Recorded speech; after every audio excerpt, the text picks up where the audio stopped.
Welcome back to the Blue North. Today I'd like to talk a little bit about how the left in America is embracing the criminal element and quickly bringing them in to be their support base, because their support base is made up of many different groups, and they're trying to lie to the American people to get them to all line up under them. And when they don't get them to line up there, then they try these tactics like Don Lemon and Chris Cuomo saying that everybody on the right is supportive of KKK. So they use these fear mongering tactics to try and get people on the right to switch over to the left, and it's really getting to be troublesome for a lot of people. See, the Republican side has a very strong base, and the type of people that are conservative, Christian conservative, or the likes, they're very die-hard support group. Like, their voter base is really not changing. There was 74 million people that showed up to vote for Donald Trump in 2020, and that is the second highest number ever.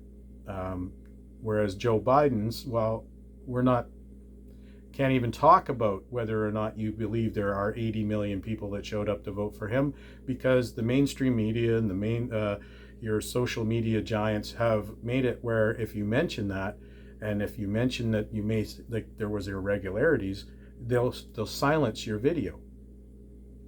So there's a problem with that. You should be able to talk about whether or not you feel there was something there, because Hillary did it when she thought that she still won in 2016, and nobody silenced that voice. She was allowed her voice, and those on the left were allowed an opinion on that same stance. But now in 2020, we're not allowed an opinion or to talk about it. So, but the voter base on the left, it has become something that is driving the party further and further left. Socialists, violence like in Antifa. We have people that are looking for a home, but they're being told that there's no place for them on the right, like the LGBTQ plus or the Black Lives Matter. It's untrue that there isn't support for that from the conservative side, and the Democrats are spending a lot of effort trying to line up all of these groups that don't necessarily line up well on their own, but the Democrats are using all of these different groups, the illegals coming across the border, offering illegal immigrants $450,000 each, or $1 million a couple, not the ones that come legally. No money, no help, no nothing for those people, but for the ones coming illegally, they're going to start giving financial reward to, just so that they can get the vote there. The people that burned down all of these cities in 2020 leading up to the election, it really, these communities burned themselves down, and it was mostly all in blue states. And they did this, and the reporters were saying, oh, it's mostly peaceful, and it's, this is protesting, and show me where protesters are supposed to be polite, or what these.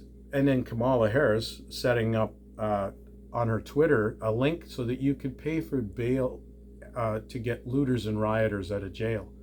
Where was the help for the businesses?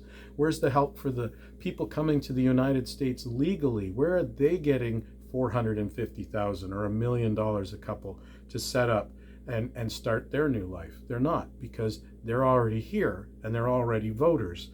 And the left needs the new ones, these illegals that are coming over in the hundreds of thousands at the border. They need these people to help bolster their numbers. So they're offering them this financial reward for doing something illegally. But this is the problem with the left right now, and they're trying to normalize the criminal element amongst us, and it's insanity. So Chris Cuomo being suspended is nothing more than virtue signaling from CNN. They're hoping to try and turn it around because their viewership is so low. They're hoping that maybe by pretending to punish Chris Cuomo for his actions with his brother in his sexual allegations, uh, it, it's nothing more than virtue signaling. I don't think Chris Cuomo's suspension is actually going to do anything. He's going to be back. They're not going to fire him. They, he isn't even above lying himself, Chris Cuomo. Back when he had COVID, he was saying he was in his basement. He was, isolating in the basement away from his family and how hard it was. They were using these segments to bring his brother in and make his brother look like, very concerned. And he was trying to have the brotherly love, and he was trying to change the whole narrative about Governor Cuomo. But meanwhile, Chris Cuomo isn't even in the basement. He's across town arguing with some guy on his bicycle who called him on these BS story about being home and isolating, but he's across town at his new house that he's building with his family and contractors. So does Chris Cuomo care about he either doesn't care that he has COVID and he could pass it to these builders and to his family, or he didn't have COVID. That was the simple answer, is because he either didn't care about spreading it, or he didn't have it, or he wouldn't have been across town putting these people at risk if he cared about them, or if he had it. So there's just a lot of untruths that we're seeing and being shared by the left, and how they're trying to normalize this criminal element. I'm just going to keep coming back to that. But see, we're getting like Virginia. We'll take a look at the Virginia governor's race between Terry McAuliffe and Glenn Youngkin. So they use this narrative that fear-mongering and everybody's racist on the right. So Terry McAuliffe was coming in behind Glenn Youngkin leading up to the election. And he was starting to look less and less likely to be elected governor because of his stance that parents don't need to have a say in what happens at school to their kids. And Loudoun County had a transgender person in the bathroom. So a male identifying as female went into a female washroom at school and assaulted a female student. The school did not let that female student's parents know, and instead of really dealing with it, they moved that child, the transgender child, to another school where they offended yet another female student. So that doesn't fit the narrative that the left is telling you, that, oh, these people are great, we need to have all these different people in the bathrooms and whatever. If there's a concern, and I'm not saying one way or the other that I agree that they should be in a bathroom or not, I'm just saying that they take away the parent's voice of concern. So now there's two female students and their parents that are very concerned with this transgender student and his ability to be in a bathroom, because he's obviously shown twice that he's there and is willing to assault women while he's there. So should he be there? That should be the debate, right? But there is no debate, because the school's trying to say that we don't even have to talk to you about it. And the fact that Terry McAuliffe was standing up for that student and saying that parents don't need that, well, that's what that race became. It became whether or not parents believe they have a voice in their child's education. And it became evident that the parents wanted a voice. So instead of sticking with reality, they decided to pay protesters to stand outside of Glenn Youngkin's trailer or bus and pretend to be racist supporters for Youngkin. Because the narrative of the left is that everybody on the right is a racist, so they paid these people. So they got caught. So they end up looking stupid because they had paid actors standing out there, and one of them was a black man. So, I mean, I'm not even going to touch that. That's just, yeah, paid actors to stand outside and pretend to be racists. And that's how far the left has sunk. is they'll pay actors to pretend to be racist because they can't find actual ones. But here they are trying to tell us that everybody on the right is so racist. Well, if we're all so racist on the right, you should be able to find all kinds of people willing to help you, by protesting or supporting. But there wasn't anybody, right? Because it's a false narrative. So if you look at the Rittenhouse trial, we're being fed a narrative that isn't a truthful narrative there as well. It started with Jacob Blake, who was, the police were called on him because of a domestic dispute. Then when the police showed up at a domestic dispute, there was a man with a criminal record, Jacob Blake, known probably to the police. He wasn't complying when they asked him to comply verbally. Then he attacked the police officer and put a police officer in a headlock. Then he was tasered twice by the police officer. He admitted to having a weapon, went to the vehicle where the weapon was, and later was identified being in the vehicle, this weapon. So they ended up shooting him, and police officers are not trained to just pull the trigger one time. If they have to isolate a danger or a hazard, they isolate it. And that means they pull the trigger until it is isolated. Because if not, somebody could potentially get injured. In this particular case, Jacob Blake was the danger that was isolated. And he has a very serious role in what happened. He was involved in a domestic dispute. He did not comply with the police. He was physical with the police. He was tasered twice, which he fought through. He openly admitted to having a weapon, tried to retrieve it. At what point does the media say this man did everything possibly wrong he could have? It doesn't matter what color of skin he has. It doesn't matter what religion he is. It doesn't matter what sexual orientation he is. It doesn't matter at all. All it matters is that this person acted inappropriately, and the outcome was due to his behavior. The media doesn't have to make it a racist thing, or it doesn't have to make it, but it was. And of course, communities get caught up in that. And of course, it becomes heated. And of course, the media needs this and wants to perpetrate this America's racist, and America's always against this certain race or this certain type of people or this certain sexual orientation, or there's always this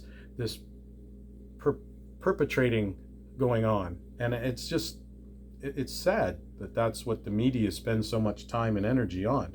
But in this particular case, it led to a protest. And during the protest, Kyle Rittenhouse decided that he was going to travel from where he lived to where his dad lived to protect the businesses where his dad lived. So there was no protests going on where Kyle Rittenhouse lived, so he decided to go where the one was. It wasn't a matter of, he shouldn't have traveled. The media made a big deal about him traveling there, but then they, conveniently left out the fact that his dad was there, and that maybe his dad owned businesses. We're not getting all the information because the media leaves out the information that might sway your opinion from him being a white supremacist like President Biden said he was. It had nothing to do with skin color. It had everything to do with the fact that there was protests, but they're not protests. They're mayhem. The protests of 2020 and 2021 are nothing more than the criminal element out there on the streets trying to wreak as much havoc and burning and looting and rioting and destroying and destruction and mayhem. And they're not protests. If you want to protest, look what Martin Luther King did as a million-man march, and look at how many businesses were burned down when they did that. None. So there is no protests going on. They're mayhem. So Kyle Rittenhouse decided that he was going to go to this and defend the honest, everyday working American. So it kind of got out of control. And unfortunately, people's lives were lost. And that is heartbreaking. There's nothing you can say about it that will bring them back. Um, was it white supremacy? No, it wasn't, because the people that were shot were white, and the guy that shot was white. So then you have to ask, well, how is it a white supremacist thing? Well, because it all goes back to Jacob Blake being shot by the police, and the narrative that the media is telling you that it was a racist shooting because this criminal wasn't acting criminal. We have to pretend that he wasn't doing anything wrong because he might be, he might fit the narrative that the left is trying to promote as our hero, but it's not. It doesn't matter anything about the person other than his behavior. And if you look at his behavior and his behavior only, you'll see that he didn't do what he should have done to keep himself safe, let alone his behavior in front of his children. So a protest broke out. I'm going to say protest, but it's not a protest. So mayhem broke out. And at some point, they were yelling, "Let's go to Car Source 2 and burn it down." That is the exact reason that Kyle Rittenhouse was armed and on the street that night, to prevent that behavior. So they all ran that way. And when they got there, they saw a fire in a dumpster. And this fire was started maybe by Rosenbaum. So at some point, the people that were trying to protect businesses, there was a fire. So they were on guard. Now Rosenbaum, who had just got out of the hospital, had made an attempt on his life. So he was ready to go. He was out on the street. Instead of going home, he went to this protest, mayhem, and may or may not have started a fire. So he should have continued home, but I guess it's your right to protest. But these aren't protests. These situations need to be handled as mayhem, not protests. So anyways, at this protest, he decides that he's going to follow Rittenhouse and try to get the weapon that Rittenhouse has, this AR-15. He's going to try and get it for himself.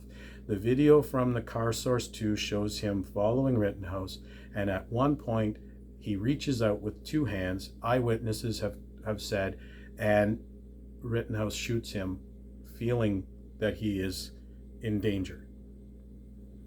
So that creates an environment where the protesters go, hey, this guy's got a weapon and he's using it. Because he wasn't the only person running up and down the road with a weapon that night. But at this point, he is now the one that has used his weapon, and it created an environment where the protesters were like, whoa, okay, this kind of got a little bit more real here. So as Rittenhouse was trying to get down the road to where the police are, and he's saying he was going to tell them that he had shot someone, the protesters kind of attacked him, saying, which they should have done differently. Looking back, probably hindsight's 2020, right? They should have went with him to the police and said to the police officers, this guy shot and killed somebody.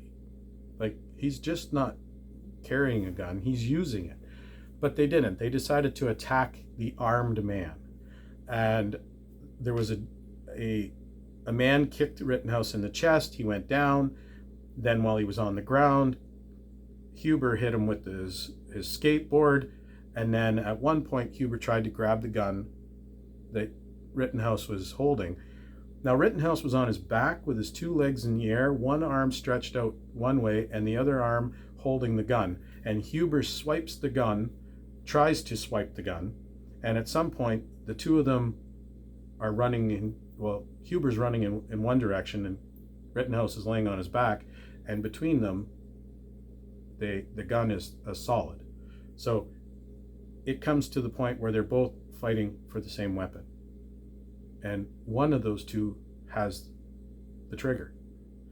But not only that, but if you have the barrel and you pull it, you're actually pulling the trigger yourself. You're actually creating an environment where, so Huber now has been shot And a third person, Gage, a paramedic, he says he's a paramedic, he had a paramedic hat on. So he approaches Rittenhouse, who is now seated and in full control of the weapon. He starts approaching Rittenhouse with a pistol in his hand and pointing it at him.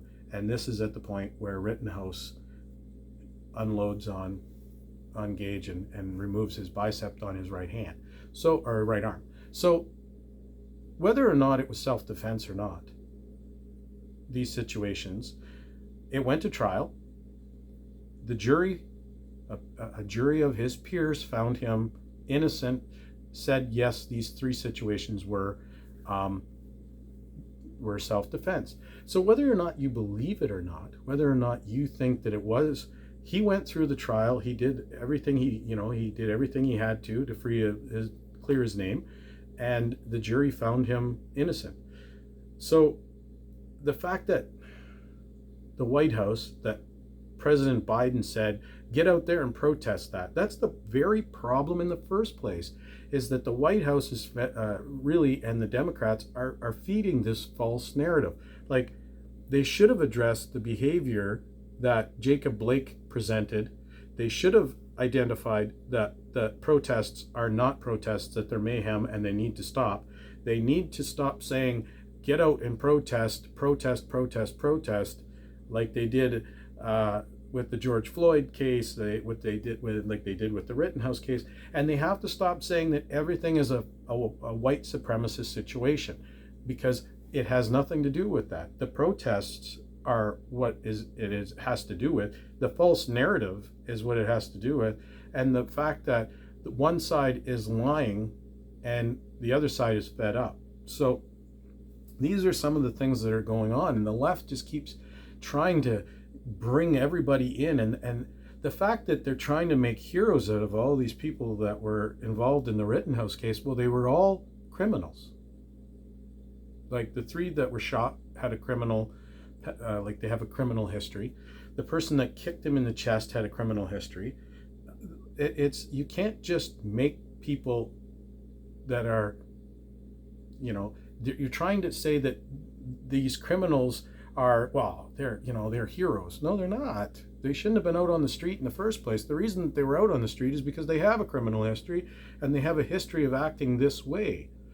And it eventually, it will catch up to you if you keep acting in the same way. And you can pretend it's not problematic. You can pretend that there's not a criminal element, but within a criminal element, if you keep acting that way, eventually you're going to run into somebody that's fed up with you acting that way. And whether or not these people were out there for legitimate reasons or harmless reasons or whatever, they only know.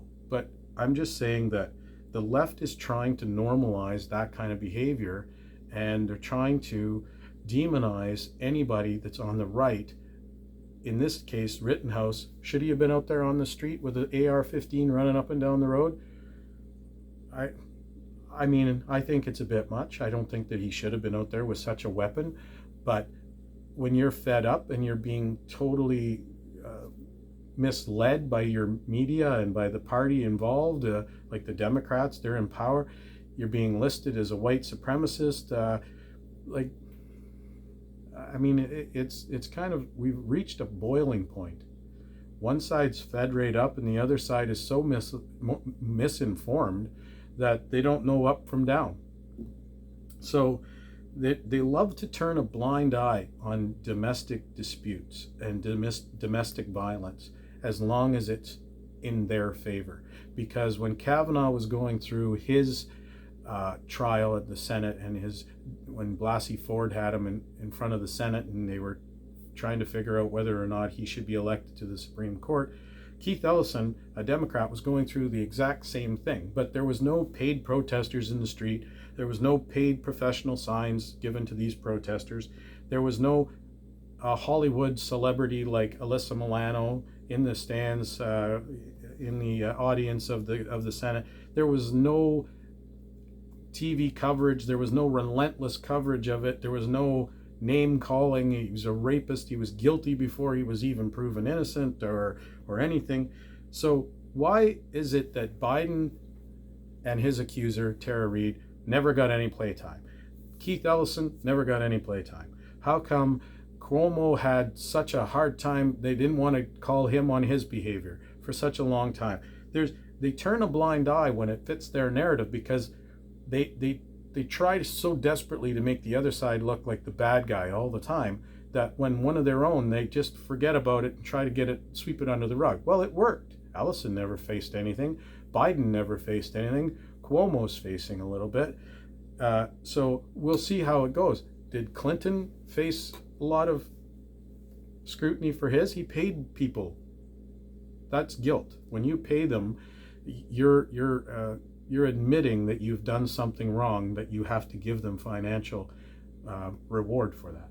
So there's a very large element on the left that is making that kind of behavior normal and okay. And Hillary herself said about Bill Clinton paying these women, we can't even talk about it because it's been litigated, so it doesn't exist anymore. So that's problematic. And Biden's records being in the University of Delaware, locked up, all of his dealings, and you can't look at it until he's done his life in politics, that should be relevant to everybody that votes now. But if it was a right-leaning person, if it was a conservative, would their files be locked up? Trump, when he was president, they dragged everything they could into the present from his past, but somehow Biden gets to hide all of his. That makes total sense to me. But we turn now to the Darryl Brooks Jr., and his mom is saying that he's had mental health issues and they should have been addressed, and how he should have had better help, and this isn't his fault, more or less. It's kind of everybody else's for not allowing him to have the help that he's needed. I agree that he has mental illness, and I agree that he needed help. And when he was incarcerated, she shouldn't have paid the $1,000 bail to get him out. She should have used that situation to get him help right there. So the fact that it was only $1,000 is problematic, because had it been set for 10 or 20,000, he punched his girlfriend in the face and ran her over with a vehicle which left marks on her leg, allegedly. So in that situation, had he been given a $10,000 bail, he would have been still incarcerated. He would have still been at a situation where the mother could say, I need to get help for my child. And this is the best way to do it. And this is the best time to do it. So that didn't happen. DHism was proud of the fact that he's getting bailed down. And his remarks are scary. His remarks are, yes, do I think that with this bail reform that some of these victims will have, it will be a repeat offender that is victimizing other people? Will there be people out there that lose their lives because of this? Absolutely. Will there be the same people being arrested for the same crimes? Absolutely. But he still feels that it's something that needs to be done. Why? Because he needs those. The Democrats are desperately trying to get those people to vote for them. I'm going to get you out of jail. To Rashida Tlaib from the Squad saying, in 10 years we need to close and empty all the prisons. That is an attempt to get all of those people to vote Democrat. Is that the safest thing? No, because we see that with Darryl Brooks Jr. It isn't safe to have people like him on the street. So he shouldn't be on the street, and that's why his bail's at $5 million this time. So the vote is more important than the safety of the American people. And DHism proved that by saying, people are going to die. Yeah, people are going to die at this decision, but this is the best decision. Well, how could it be if people are going to die? If the safety of the American people is not at the forefront of the decision, how is it the right decision? Because we need these people that are criminal to line up behind the Democrats, because we're saying we're going to allow them out on the street. So by telling them that they're not going to be held accountable, they will in turn vote for us, because then we won't hold them accountable, and they can keep on doing what they want to do, and we will keep in power, and it's just a vicious cycle. So I feel for all of the victims of the Waukesha parade that lost their lives, that were injured, and for the mom of Darryl Brooks Jr., who thinking bailing my son out is the right thing, and then she's going to live with the decision of having done that, and then see how it's affected her son. There's nothing good. There's no point in this that where people are feeling good. It's just sad right across. It's heartbreaking, and yes, he's incarcerated, but he needs to have help. Hopefully, now that he's incarcerated, he'll get the help he needs, and hopefully he's not just going to be freed and put back on the street like Rashida Tlaib would like it. The squad is very anti-Semitic, and they're perpetrating hatred with their speech, and they're also trying to get the people that line up with that ideal to vote for them as well, and socialists and everything else. And it's just, I can't believe that Vice President Harris had a link on her Twitter that paid for looters and rioters to get out of prison and able to get back out there and do that again. The left right now is all about those people that are taking advantage of everyday Americans, and that is their support group.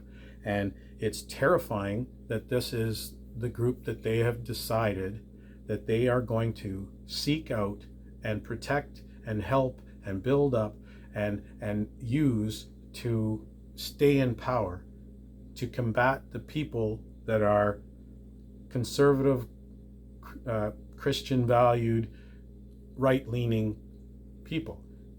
And if that's the type of people that you need to build up in order to combat the right, you should probably look at what your platform is of the Democrat Party, that this is what you're going after, and why you're not going after a different type of person.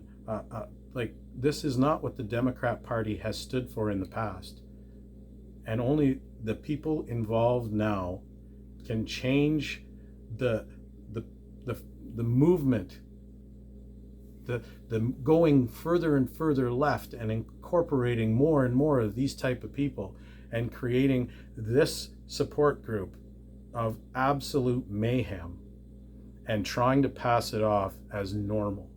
So hit that subscribe button and follow along. I'm going to follow this closer, and I'll probably do more podcasts on this very subject, because the left is totally normalizing this criminal element, and there'll be way more examples, I'm sure, in the near future. So stay tuned for more podcasts right here on the Blue North.